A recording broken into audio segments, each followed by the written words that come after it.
नमस्कार दोस्तों, मैं कृष्णमूर्ति आप सभी का स्वागत करता हूं।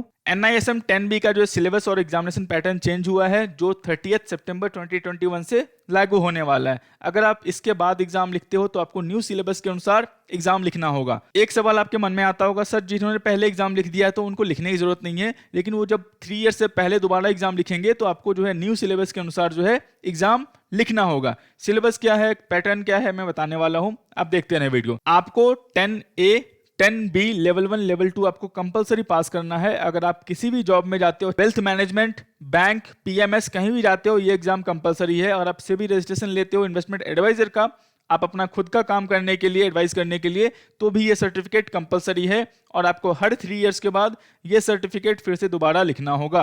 तो ये चीज ध्यान रख लेना। 10A का भी सिलेबस चेंज हुआ है, 10B का भी सिलेबस चेंज हुआ है। 30 सितंबर से ये नया सिलेबस लागू होने वाला है। तो इसका जो है जो एग्जामिनेशन ऑब्जेक्टिव है बता देता हूं मैं आपको। On successful completion of the examination the candidate should know the aspects of insurance planning, insurance product and risk management. Insurance के क्या क्या प्रोडक्ट हैं, आपको कैसे प्लानिंग करना है, क्या रिस्क मैनेजमेंट है वो आप जानोगे। Understand the various retirement product and their features along with the role of investment advisors in retirement planning। Retirement planning में क्या क्या प्रोडक्ट हैं आपको उसके बारे में जानोगे। एन्युटी प्रोडक्ट क्या होता है, इंश्योरेंस प्रोडक्ट क्या होता है, डेट प्रोडक्ट क्या होता है। आपको उसके बाद रिटायरमेंट प्लानिंग में क्या क्या फैक्टर्स इफेक्ट कर सकते हैं, लॉन्जिविटी की, वो कितने साल तक जिएगा, इन्फ्लेशन क्या क्या इन्फ्लेशन रहने वाला है, क्योंकि रिटायरमेंट के बाद उसके पास इनकम सोर्स खत्म हो जाएंगे। तो आपको वो प्लानिंग करनी होगी कि कितना रिटायरमेंट के टाइम इसको पैसे चाहिए और इन्फ्लेशन कितना रहेगा, इसको कैसे जो है, अगर लॉन्जिविटी रहती है इसकी, मान लो ये बहुत टाइम तक जीता है, तो कैसे उस पैसे को ये अपने बेसिक नीड्स जो हैं, या फिर मान लो कुछ भी अगर क्रिटिकल कंडीशन आता है तो कैसे उसको वो मेकअप कर पाएगा। वो काम जो है आपका है। Understand the importance of state planning and the role of states planning, वो आपको करना होगा। The taxation aspects of different financial securities, किस फाइनेंशियल प्रोडक्ट में क्या क्या टैक्सेशन एस्पेक्ट्स हैं, कितना टैक्स लगता है, क्या नहीं लगता है, वो आपको जानना है। Know the role of behaviour financial and risk profiling and providing comprehensive financial advice to the investors. मान लो इन्वेस्टर्स बोलता है कि मुझे कुछ नहीं पता, मेरी इनकम इतनी है, मेरा ये गोल है और मुझे इस गोल के अनुसार जो है मुझे प्लानिंग करनी है, तो आप मुझे बताओ कैसे करूं कि मेरा गोल जो है अचीव हो जाए लॉन्ग टर्म में और मुझे दिक्कत ना हो। तो कौन से प्रोडक्ट सुटेबल हैं, क्या पे कहाँ पे इन्वेस्ट करना है, कैसा रिस्क प्रोफाइलिंग हो सकता है, कैसे उसको मेजरमेंट करना है, क्या क्या फैक्टर्स उसको इफेक्ट कर सकते हैं, वो सब चीज़ के बारे में आप जानोगे। ये आपको हेल्प करेगा फाइनेंशियल प्लानिंग करने में। और आप इन्वेस्टर के साथ बैठे हुए हो तो यहाँ पे जो आपको एग्जामिनेशन से क्वेश्चन पूछे जाएंगे वो आपको ये रहे। 90 मार्क्स के क्वेश्चन रहेंगे, 1 मार्क्स ईच रहेगा उसका, 90 मार्क्स का क्वेश्चन रहने वाला है। यहाँ पे आप एक बार देख लो, ये जो है मेन है आपका, मेन मतलब मेन, आपको 90 मार्क्स पास करने के लिए चाहिए। यहाँ पे देख लें 6 केस स्टडी रहेगा आपको, 5 क्वेश्चंस, एक केस स्टडी में 5 क्वेश्चंस रहने वाला है, 2 मार्क्स का रहेगा। तो यहाँ पे एक चीज देख लो, अगर आप मान लो 90 का 90 सही करते हो तो ठीक है। 2 मार्क्स के क्वेश्चंस में क्या होता है, आपका बेसिक कॉन्सेप्ट जो है क्लियर होना चाहिए। बेसिक कॉन्सेप्ट मतलब बिल्कुल बेसिक कॉन्सेप्ट। सर वो कहाँ से क्लियर होगा, बुक अवेलेबल है, आप बुक पढ़ें, बुक आप लाइन बाय लाइन पढ़ें, चीज़ें समझें। मैं आपको एग्जांपल देता हूं, जब मैंने ये एग्जाम लिखा था, जब मैं पास किया था, वहां पे क्वेश्चंस क्या आया हुआ था। वहां पे एक क्वेश्चन था, एक सन है एक मदर है। मदर जो है वो फॉरेन कंट्री में रह रही है। पीओए के रिगार्डिंग क्वेश्चन था, पावर ऑफ अटर्नी पे क्वेश्चन था, केस स्टडी कैसे आता है। वहां से वो टर्म ये था कि मान लो क्योंकि रिलेशन सन और मदर का है, तो क्या मदर का अकाउंट जो है सन यूज कर सकता है विदाउट ऑथोरिटी, तो वहां पे नहीं होता। तो चीजें क्लियर रहेंगी आपको। और मदर को पीओए भेजना है वहां फॉरेन से इंडिया में, तो क्या क्या प्रोसीजर है वो आप पढ़ लेना, वो आपको सब रहेगा वहां पे।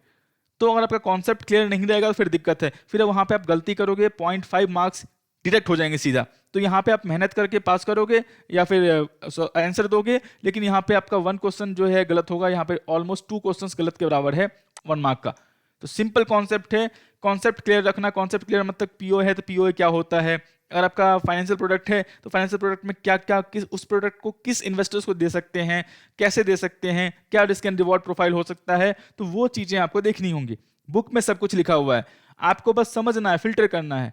आप NISM एग्जाम को एज ए एग्जाम मत लो। आप मान के चलो ये मेरे सामने एक इन्वेस्टर बैठेगा जो 3 आवर्स तक बैठने वाला है मेरे सामने, 3 आवर्स तक बैठने वाला है। वो मेरे से सवाल पूछने वाला है। कितने सवाल पूछेगा, 90 प्लस 30, 120 क्वेश्चंस पूछने वाले हैं। और इन्वेस्टर कुछ भी पूछ सकता है, उसको पता नहीं बुक में क्या लिखा हुआ है। आपको बुक दिया गया समझने के लिए, आपने बुक पढ़ा, उसको आपने समझा, उसको आपने फिल्टर किया। अब आपके सामने इन्वेस्टर बैठा हुआ है, वो रिटायर्ड पर्सन है या फिर मान लो वो यंग इन्वेस्टर है जिसके पास कोई लायबिलिटी नहीं है, तो वो बोलेगा मेरे पास इतने कैश फ्लोज आते हैं, मुझे अच्छी जगह इन्वेस्ट करना है, तो आपको रिस्क एंड रिवॉर्ड प्रोफाइल देख के आपको वो प्रोडक्ट सजेस्ट करना है। ये काम जो है बिल्कुल आपका है और फाइनेंशियल प्लानिंग का काम जो है बिल्कुल आपका है। तो इसके अनुसार पढ़ेंगे और कोशिश करेंगे आप बुक से पढ़ें, कॉन्सेप्ट क्लियर करके पढ़ें, क्योंकि हर 3 इयर्स के बाद आपको एग्जाम लिखना होगा।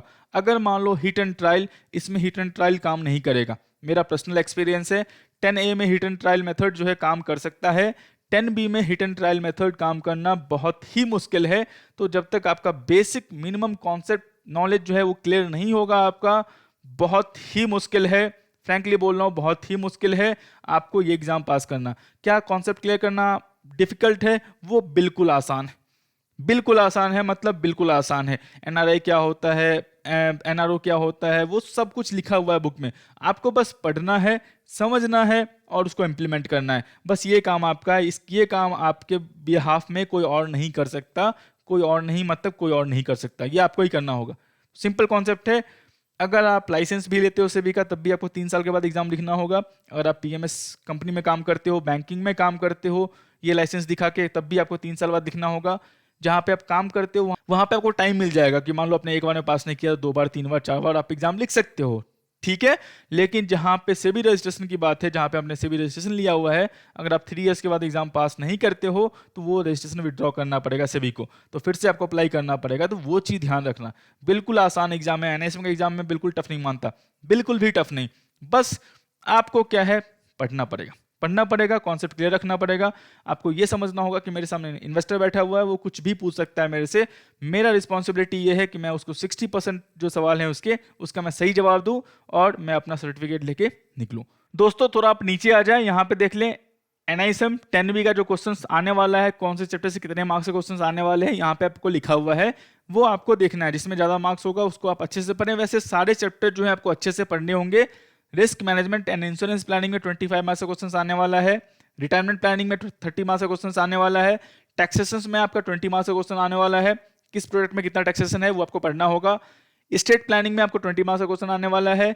बिहेवियर फाइनेंस कैसा है उसमें 10 मार्क्स का क्वेश्चन आने वाला है। जो आपका कॉम्प्रिहेंसिव फाइनेंशियल एडवाइस है, जिसमें आपका मेन आपका फाइनेंशियल प्लानिंग आएगा, ओवरऑल सब कुछ आएगा, उसमें 45 मार्क्स का क्वेश्चन आने वाला है। तो ये आपका चैप्टर कॉम्प्रिहेंसिव फाइनेंशियल एडवाइस जो है मॉड्यूल 12, वो आपका द मेन चैप्टर है, उसको अच्छे से पढ़ना। सिंपल कॉन्सेप्ट है। ये चैप्टर का मतलब क्या हुआ, आपका सारा चैप्टर एनआईएसएम 10A और 10B का पूरा कॉन्सेप्ट क्लियर चाहिए। सिंपल कॉन्सेप्ट है, तभी जाके जो है एक आपका मान लो कोई प्लान हुआ, जैसे मान लो एक गोल हुआ किसी इन्वेस्टर का, तो उसके रिगार्डिंग आप जो future value, present value, PMT आप निकाल सकते हो। कुछ भी रेट फंक्शन जो भी होता है, रेट क्या है नहीं है वो आप निकाल सकते हो, किस रेट के हिसाब से उसको गोल पूरा करना है, क्या है नहीं है वो। और आपका कॉन्सेप्ट बिल्कुल क्लियर हुआ 10A का और 10B के सारे का, तो जो है आप जाके कर सकते हो। इसलिए बोल रहा हूँ कॉन्सेप्ट आपका क्लियर होना बहुत जरूरी है। बहुत मतलब बहुत वही है सर जी, कॉन्सेप्ट ही है आपका और कुछ भी नहीं है इस एग्जाम में। तो ये देख लो, मैंने बता दिया है, ये आपके एग्जाम आने वाले हैं, सवाल आने वाले हैं, इतने मार्क्स के क्वेश्चंस आने वाले हैं। इसी हिसाब से आप पढ़ाई करो, दिक्कत नहीं है, आप आसानी से एग्जाम पास कर लोगे। तो दोस्तों मैं आशा करता हूँ वीडियो आपको अच्छा लगा होगा। वीडियो अच्छा लगा हो कृपया लाइक करें, सब्सक्राइब करें, शेयर करें। कृष्णा मूर्ति ऑफिशियल के नाम से टेलीग्राम चैनल है, जाके वहां पे ज्वाइन कर लें। कुछ भी अपडेट होता है एनआईएसएम के रिगार्डिंग मैं वहां पे जाके पोस्ट कर दूंगा। तब तक के लिए दोस्तों धन्यवाद।